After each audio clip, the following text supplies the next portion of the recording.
As soon as a kid gets great marks in class 10, we say science le lo, engineering kar lo, you'll get status, you'll get money, the world will be at your feet. But is that really the case? I don't think the problem is with engineering. It's the expectation society has, parents has, and even sometimes the student has for doing engineering. So in this episode, let's talk about the good and the bad of the expectations of society and parents for engineering. Let's get started.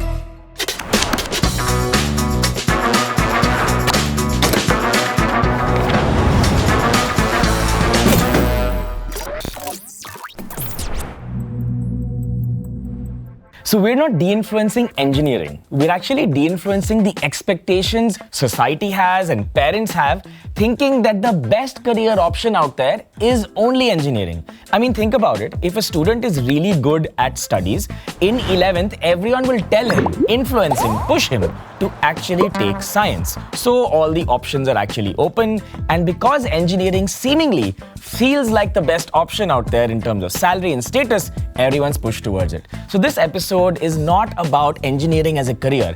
It's more to do with everyone's expectations. But why is engineering so hyped in India?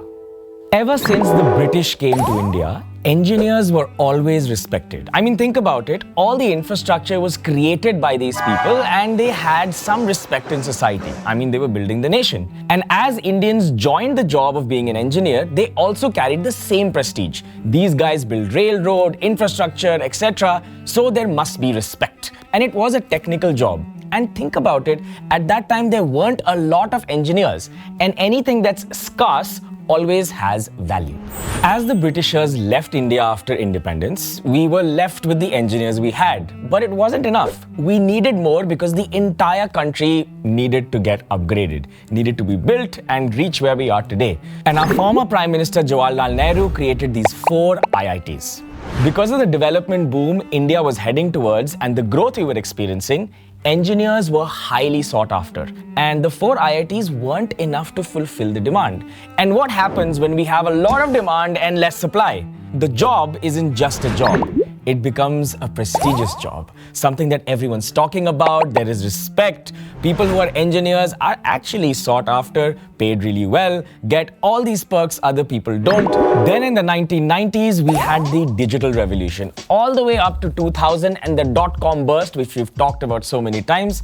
In this decade, we really needed engineers. Engineers around data, IT, networking, you name it. And India was poised at this particular place. We're an English-speaking nation. We had engineers. We also had a lot of programmers at that time, and we produced it. The culture actually moved towards engineering. So a lot of US and Europe companies wanted to hire from India because of the English, because the salary expectations were low, and of course, we were great programmers. The demand, however, followed an exponential curve which did not meet the growth of the number of seats in government colleges. So what do we do to fill up that gap? We got thousands of private colleges. And all these private colleges said, do engineering from here, we have the seats and you'll be set for life. So engineering today is not as prestigious as it was 50 years ago. And don't get me wrong, it's not like we don't need engineers. Everything that we see around us is built by engineers. But the problem is the demand and supply. On one side, you have lakhs of people graduating as engineers every year, and the demand for it is not as much. So let's decode the life of an engineering aspirant and see what issues they actually face. The first pressure sensory experience our JEE aspirant has is to get into a nice coaching class. Because once you get into a nice coaching class, you can get into IIT. And the place to actually go is Kota. Every year, 3 lakh students go to Kota, stay there with an aspiration to get into IIT. The fees over here is 1.5 lakh rupees per year on average, so the pressure begins. First, the pressure around you. You're looking at everyone, all these people want to be engineers, and your day is surrounded by just getting into IIT. A friend of mine told me that there's a building where they stay, ऊपर सबसे ऊपर एक mess है, then they go down to actually sleep and study, attend classes and go up, and in that building is where their entire life resides. And the batch they're allotted to is based on how smart they are.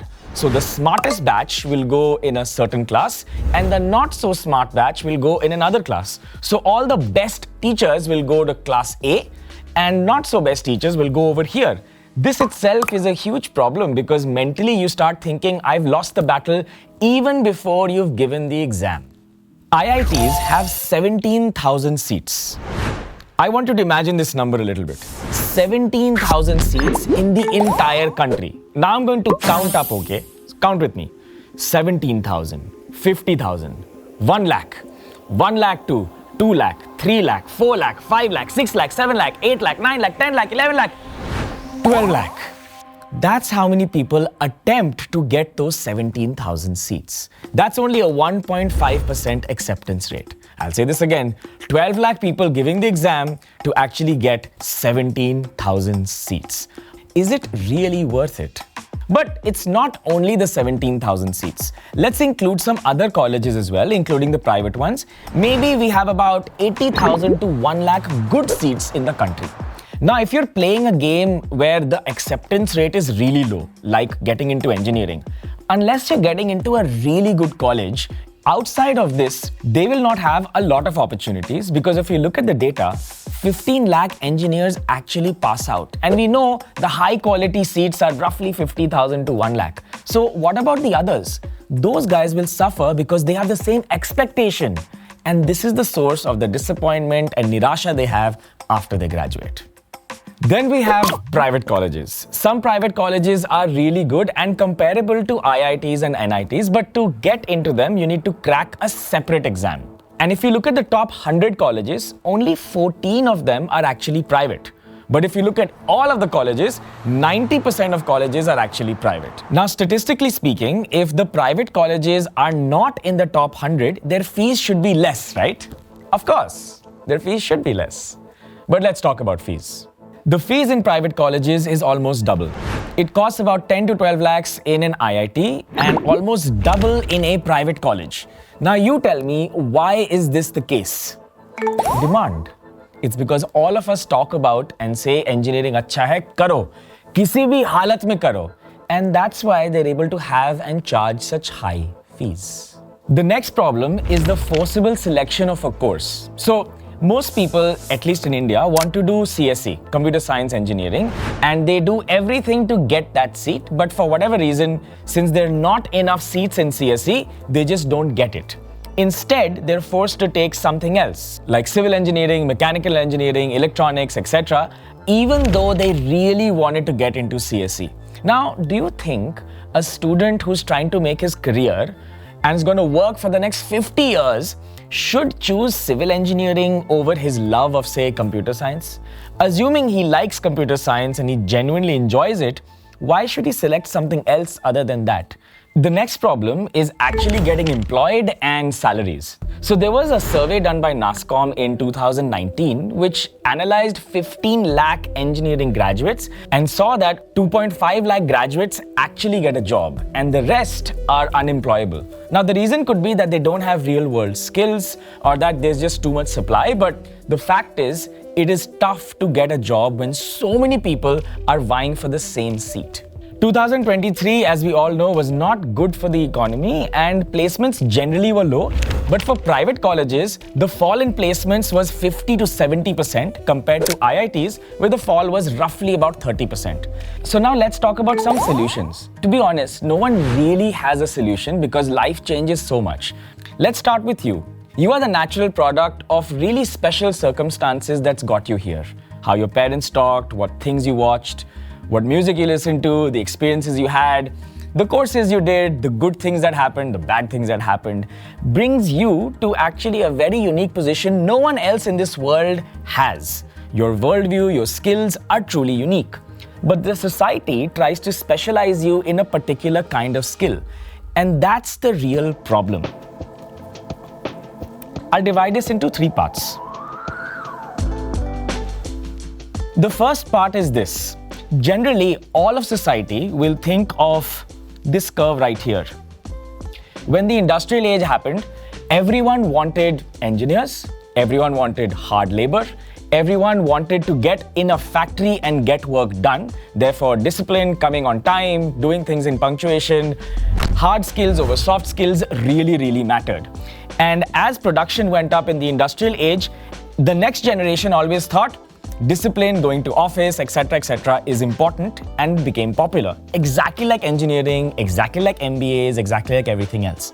But as soon as this happens and there is too much supply, there is actually a fall in the cost that the manufacturer wants to spend. So salaries actually falls because there's way too much supply. So what do you actually do about this? The race is not to go after a specialized skill. The race is to actually be yourself. So instead of thinking specialization, which is this, going really deep into one thing, you actually want to do a T-shaped thing, which means you understand one thing really well and then you understand some other things in fair depth as well. This T-shape was actually brought by this canvas called the T-shaped marketer, where they said if you want to learn digital marketing, a good way is to specialize in, say, SEO, but also know a little bit of copy, a little bit of performance marketing, little bit of creative, etc. And once you have this package, this hybrid version of you actually does really well. And this brings me to my third point, which is the hobbyist career. I was talking to Kailash from Zerodha, and he said he only hires freshers. I said, why? And he says, all I do is check their GitHub and try to see which of these actually did this for a lot of fun. The guys who on Saturday, Sunday are sitting and building stuff, not to get a job, but because they actually enjoy it. And those people will actually survive because this is what life looks like. You'll have periods of nothingness and then a spike, periods of nothingness and then a spike. Now imagine if you're sitting in a job which you actually don't like, skills that you don't want, and you're going through, say, 3 years of nothingness.